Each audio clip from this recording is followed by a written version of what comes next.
Hello students. आज इस video में हम नाइन्थ क्लास के इकोनॉमिक्स का फर्स्ट चैप्टर पढ़ेंगे, जिसका नाम है the story of village Palampur. क्योंकि पालमपुर ये कोई रियल नाम नहीं है, एक काल्पनिक गांव का नाम है। और इसी गांव के माध्यम से इस बुक में, इस चैप्टर में ये दिखाने का प्रयास किया गया है कि गांव के लोगों का जो इकोनॉमिकल एक्टिविटी होती है वो कैसी होती है, गांव के लोग कैसे अर्थव्यवस्था को मेंटेन करते हैं, कैसे वो रहते हैं, कैसे जीते हैं, इसके बारे में बताया गया है। तो सबसे पहले हम गांव पालमपुर के बारे में जानेंगे कि गांव में कैसी किस तरह के लोग रहते हैं। गांव में लगभग 150 फैमिलीज हैं। उन 150 फैमिलीज में लगभग 80 जो घर है, 80 जो फैमिलीज है, वो अपर कास्ट के लोग रहते हैं। यहाँ अपर कास्ट से मतलब अपर कास्ट तो है, कास्ट में वो अपर है, लेकिन वो अमीर है। और अमीर होने के साथ साथ उनकी जो घरें हैं वो अच्छे हैं, पक्के बने हैं, और उनका जो कमाने का तरीका है वो ज़्यादा है, उनकी जो आमदनी ज़्यादा है, उनके पास खेत ज़्यादा है और ज़्यादा पैसा कमाते हैं वो।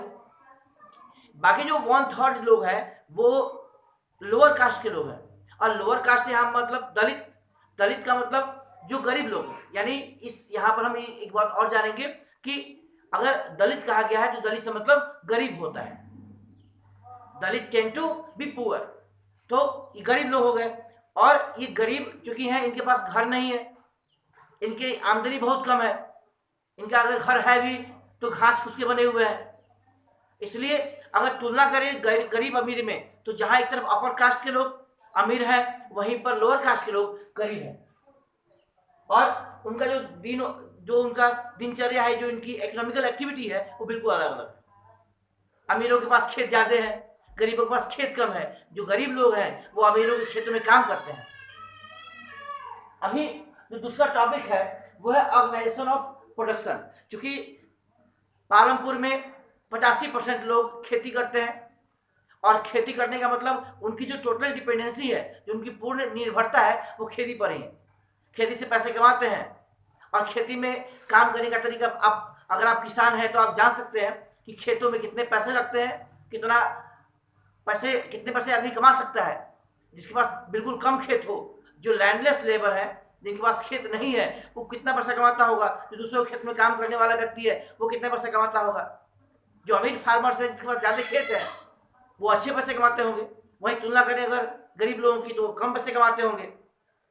तो जो खेती करने का जो तरीका है, क्योंकि 85% लोग जो खेती करते हैं, तो खेती करने के लिए क्या क्या चीज़ें चाहिए वो इसमें बताया गया है। जैसे ऑर्गेनाइजेशन ऑफ प्रोडक्शन, इसमें लैंड चाहिए, खेती करने के लिए लैंड चाहिए, लेबर चाहिए, फिजिकल कैपिटल, फिजिकल कैपिटल में भी अलग अलग चीज़ चाहिए। सबसे पहले जो चीज़ है वो लैंड, जमीन चाहिए उसके लिए। और जमीन के साथ साथ लेबर का भी होना अति आवश्यक है। यानी दोनों चीज़ें खेती करने के लिए जरूरी है। अगर 85% लोग पालमपुर में काम करते हैं तो कहाँ काम करते हैं? खेत नहीं है तो कहाँ से खेती करेंगे?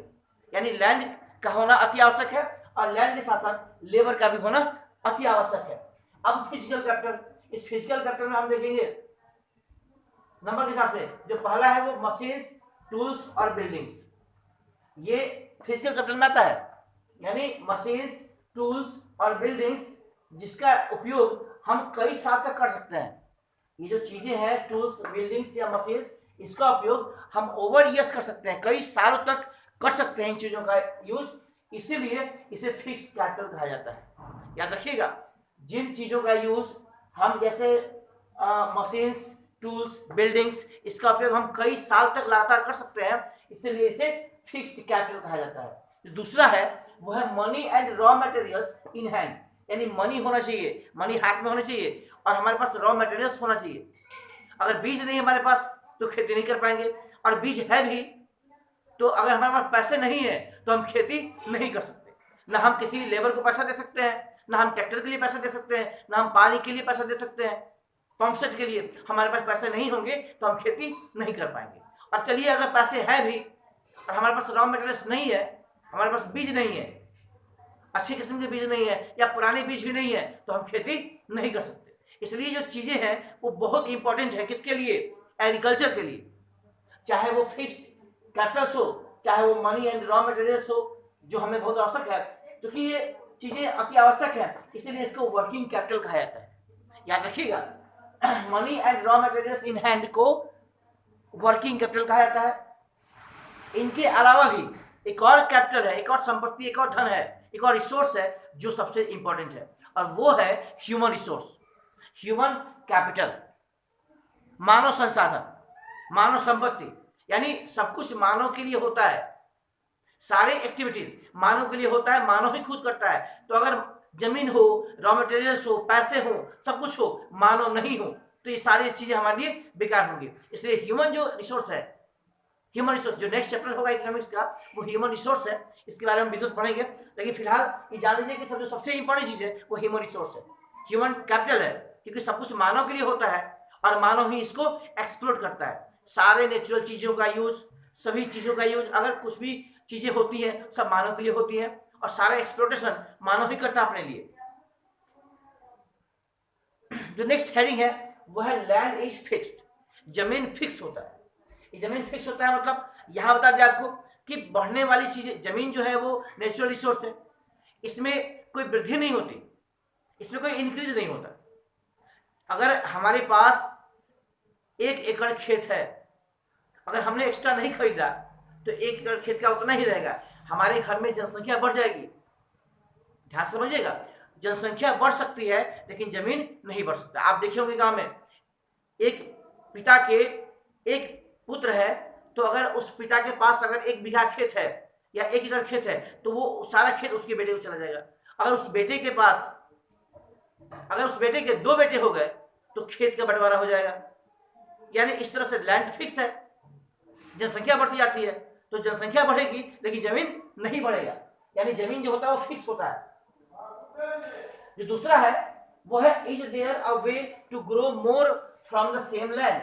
अब देखिए जमीन उतना ही है, जमीन छोटा सा है, लेकिन जमीन छोटा होने के बावजूद खेती ज्यादा करना है उसमें हमें, और खेती पॉपुलेशन ज्यादा बढ़ रहा है, खेती ज्यादा करना है, लेकिन हमारे पास जमीन बहुत थोड़ा है, बहुत जमीन हमारे पास कम है, तो हम कैसे ज्यादा खेती करें, अनाज कैसे ज्यादा उगाएं।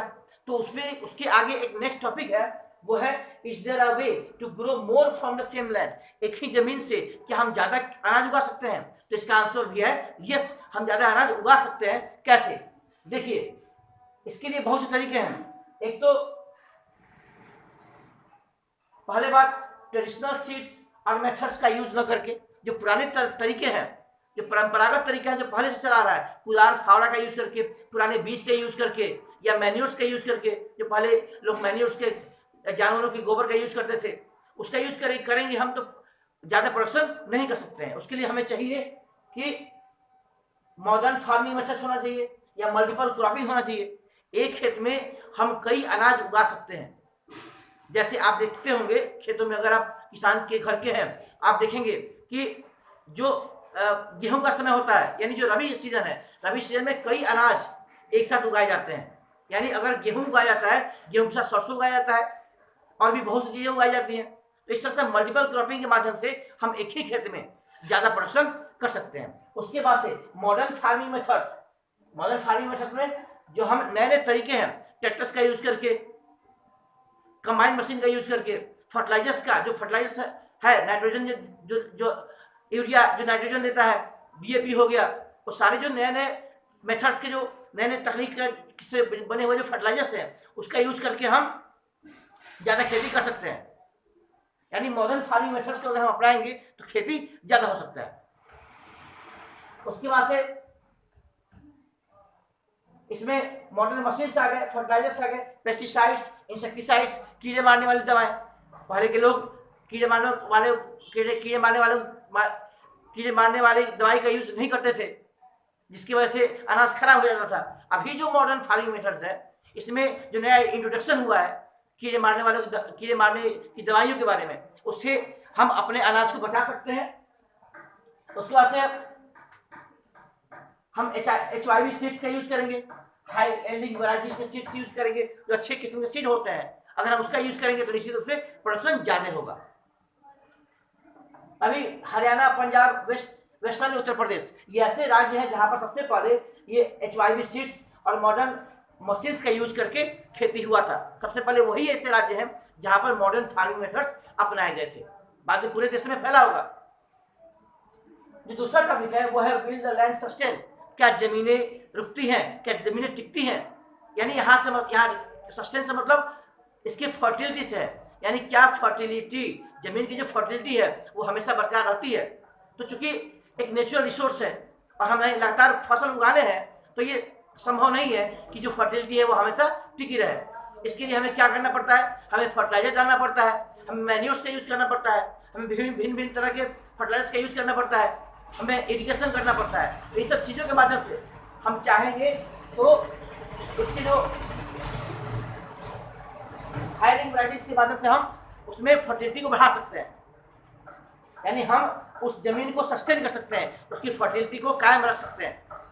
जो नेक्स्ट टॉपिक है वो है how is land distributed between the farmers of Palampur. Palampur के किसानों के बीच में जमीन कैसे डिस्ट्रीब्यूट होता है। मैंने आपको जस्ट बताया कि चूंकि जमीनें बाहर से आती नहीं है, जनसंख्या बढ़ता है, जनसंख्या बढ़ सकती है, जमीन नहीं बढ़ सकता।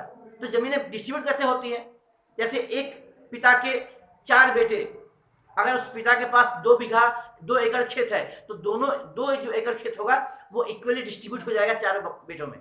उस तरह से पालमपुर में भी व्यवस्था हुआ है, इस तरह से सारी व्यवस्थाएं हुई हैं। और गांव में ऐसा होता है, अगर बाद में लोग खरीदते हैं तो अलग बात है, नहीं खरीदते हैं, जो अपना खेत होता है उस वही डिस्ट्रीब्यूट हो जाता है जितने भी बेटे होंगे उनके बीच में। फिर अगर हम देखें जो नेक्स्ट टॉपिक है वो है who is to provide labour. अब चूंकि 2 तरह के लोग हैं, अमीर है गरीब है, तो अब जो अमीर किसान है उनके खेतों में काम करने वाले जो लेबर है वो कहाँ से आते हैं। मैंने आपको बता दिया कि पालमपुर गांव का एग्जाम्पल ले या किसी दूसरे गांव का एग्जाम्पल ले, गांव में गरीब अमीर 2 तरह के लोग होते हैं, गरीब अमीर 2 तरह किसान होते हैं। तो अगर जो गरीब लोग होते हैं जिनके पास खेत नहीं है या बिल्कुल कम खेत है, तो जो अपना वो लेबर है, अपना जो मेहनत है वो दूसरे खेत में करते हैं, उस काम दूसरे खेत में करेंगे, और जब दूसरे खेत में करेंगे उन्हें कुछ पैसे मिलेंगे या एक्स्ट्रा अनाज मिलेगा जिसे बेचकर वो अपना काम करेंगे। यानी जो लेबर प्रोवाइड करने का काम कौन करता है, जो गरीब किसान है, जो लैंडलेस लेबर है, जो लेबर ग्रेड के लोग हैं जिनके पास जमीन नहीं है या जमीन है भी तो बिल्कुल नहीं के बराबर है, वो लोग किसी के खेत में काम करेंगे, वही लोग लेबर प्रोवाइड करते हैं।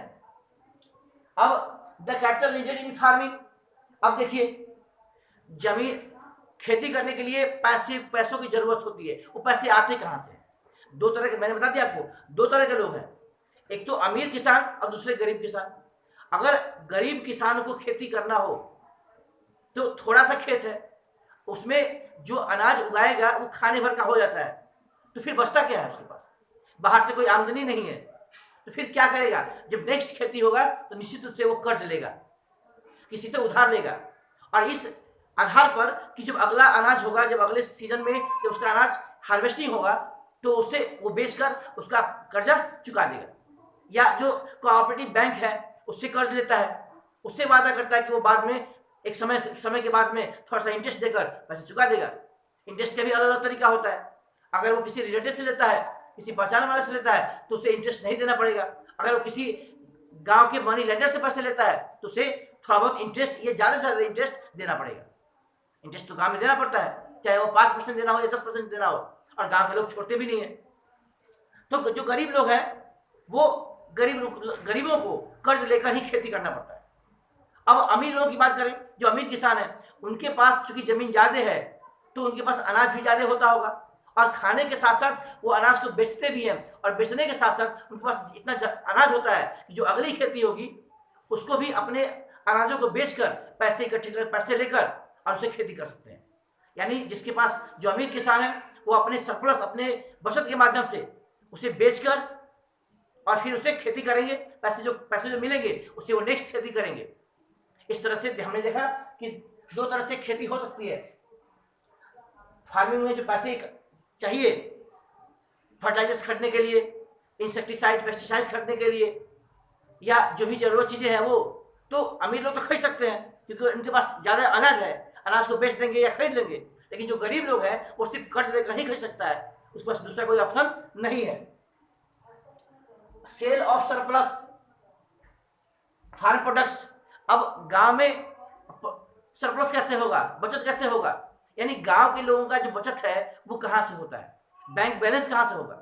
जो सिर्फ किसान है, जिसके घर में कोई जॉब नहीं है, कोई नौकरी नहीं है, फिर वो पैसे कहाँ से रखते होंगे?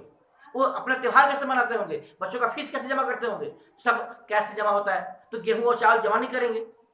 आप जानते हैं कि गेहूं और चावल जमा नहीं हो सकता है, या अनाज मक्का जमा नहीं हो सकता है। तो फिर पैसे क्या करेंगे? वो अपने अनाज को बेचेंगे, एक्सचेंज करेंगे पैसा से, और पैसा जब मिलने के बाद से वो सारी चीजों को पूरा करेंगे।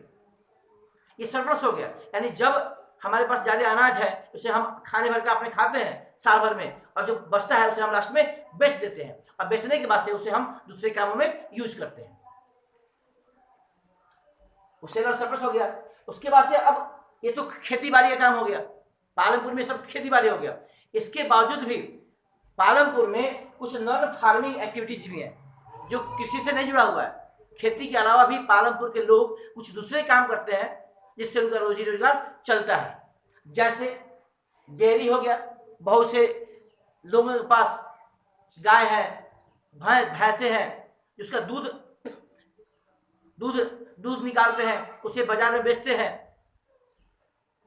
और उससे अपना काम चलाते हैं। मैंने बता दिया आपको पालमपुर, चूंकि पालमपुर के बारे में मैंने बताया नहीं पूरा आपको। पालमपुर के पास एक शहर है रायगंज, जहां पर वो सारा सामान बेचते हैं। तो सिर्फ पालमपुर से मतलब नहीं है, ये काल्पनिक नाम है, क्योंकि हमें जो जानना है वो है कि डेयरी है, डेयरी यानी दूध उत्पादन, उसको दूध का उत्पादन करते हैं, उसको बेचते हैं बगल के शहर में रायगंज में, वहां से पैसे कमाते हैं।